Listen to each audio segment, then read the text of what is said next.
Today we're jumping into the topic of an adoption life book. Hi, my name is Sierra McDowell and I am so excited that you are here. I'm giving you 10 things that I'm adding into my child's life book, but I am not hijacking his life book. I am just getting it started so we are clear. So a life book is really just about a child's story, and I think it is important for your child to have the opportunity to write their own life book. But we are starting ours now because my son is young and I don't want it to be something that we shy away from talking about. So I want to make something for him right now that we can look at pictures and remember, and so that he never feels like part of that story and when he became a part of our family was lost. So it's something that was always there and that we will continue to add on to. So it's really just an opportunity for your child to know their story.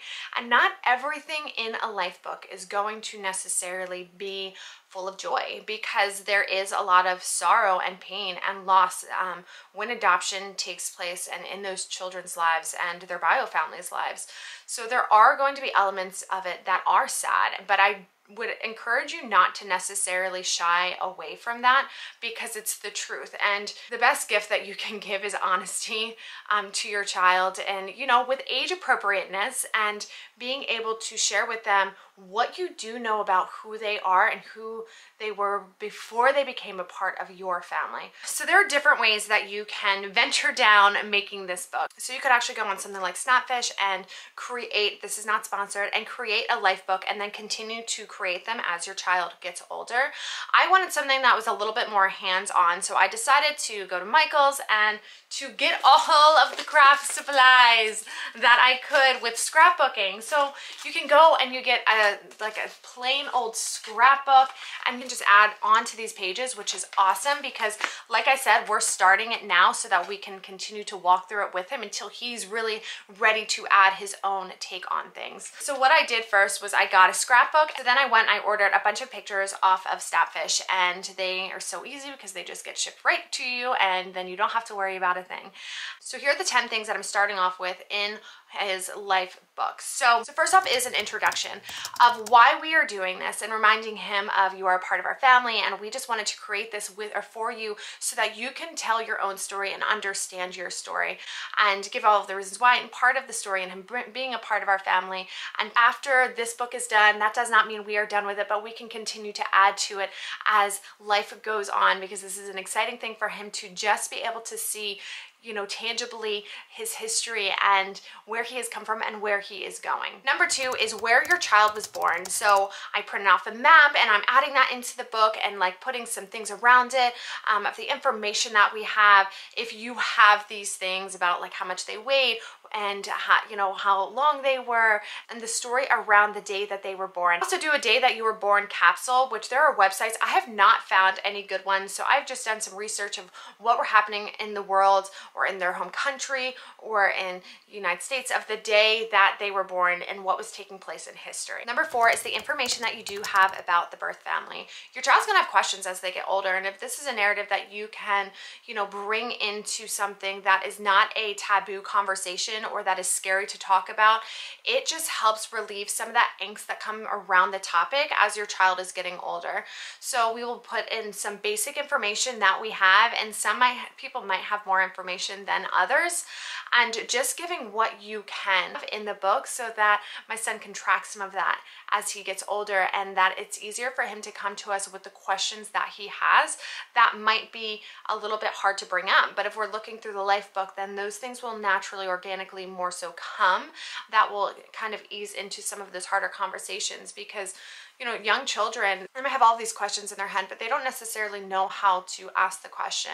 And this is where I think honesty is so important with your child, because if you're not honest with what their story is, then they're going to create a fantasy. And because that's what we do, we try to put context around things that we don't necessarily understand.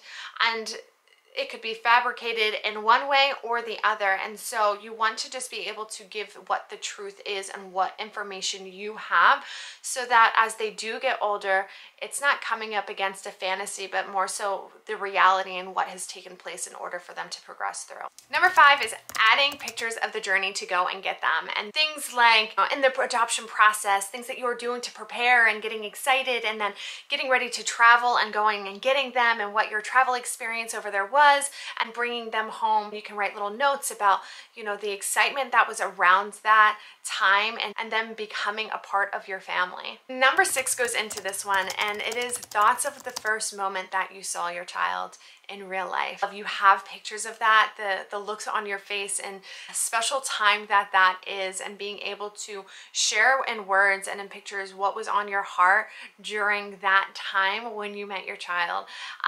Like if you followed any of my other stories, you will know that this was kind of a hard transition, but I'm not going to shy away from that and sharing my child's story with him. I, you know, wanted to be raw and honest and real, and he was scared, so of course that's going to be a part of it. But I want to also share with him my heart in this situation, my husband's and the other kids, and the excitement that was there, and being able to finally meet this little boy that was our son. Number 7 is the first photo that you have as a family. After you got all of the legal paperwork done, everything was squared away and taken care of, I'm sure you have a photo of that very special moment when you were like, this is it, we are actually a family, and it is legally done at this point. And just being able to share the excitement around that photo as well. Number 8 is the family tree. So in the family tree, I have thought a lot about how I kind of want to do this. So I actually got this family tree stickers, and so right here I'm going to put the bio parents in the roots, and then do the family tree out from there. I think that this is, you know, and I can't wait to ask my child when he gets older, like, he might look back at these videos and be like, Mom, you got it all wrong. And maybe I have, but like, man, I'm trying. I'm trying.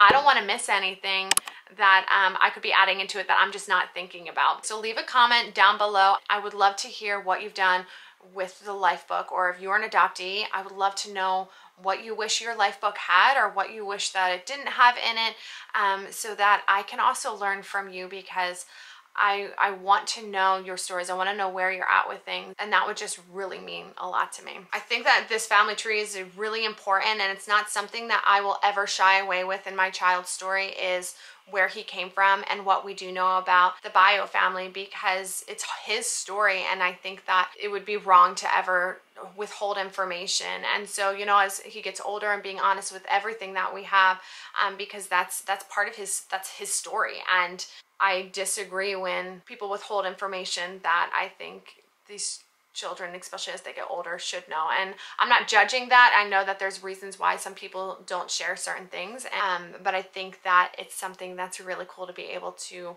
share with your child, so that as they get older, and they have these questions, they will know what they're working with, and that he has the information that he wants or actually needs. Number 9, if possible, have other people contribute to this book. So whether that be grandparents, or people from the orphanage, or, you know, in the adoption agency, or wherever they may be in your child's story, so that they can understand more of where they have come from, and understanding their value and their worth, and being who they are and who God created them to be through other people's lenses, and being able to have that and hold on to that, not just from your perspective or from their perspective, but being able to have some encouraging words. So number 10, leave blank pages, because this book is really about them. It's not about what you want them to perceive about their life. Leave the space for them to be able to create their own story within these binders, and prompting them with certain things. So I've linked down below some resources that can help you with pages that you can print off and add in for as they get older. So it could be an about me page, places they have lived, their favorite favorite thing, people that they have lived with in the past, and so much more. So if you want to take a look at that, check it down below. Okay, and the last thing that I'm going to share with you in this is to keep this book safe. This is not a baby book that you're going to be tossing around being like, oh, look at this, and isn't this so cool? Because this is personal for your child, and it's not something that they might want everyone to actually see and to be a part of. That doesn't mean that they're necessarily shying away from their story or they're not proud of who they are, but it's a lot to have to process through. And so taking that book and like sharing it with people is just like not okay. If they want to take it and share it with people as they get older, then let them do that. This is theirs. This is something that you should protect and keep safe for them, because there's a lot that goes on behind the pages that are on there. There's so much that is there beneath all of the layers. So keep that book safe. So if you liked this video, then please click this one, because this is the one that YouTube thinks that you would like best. And I will see you over there.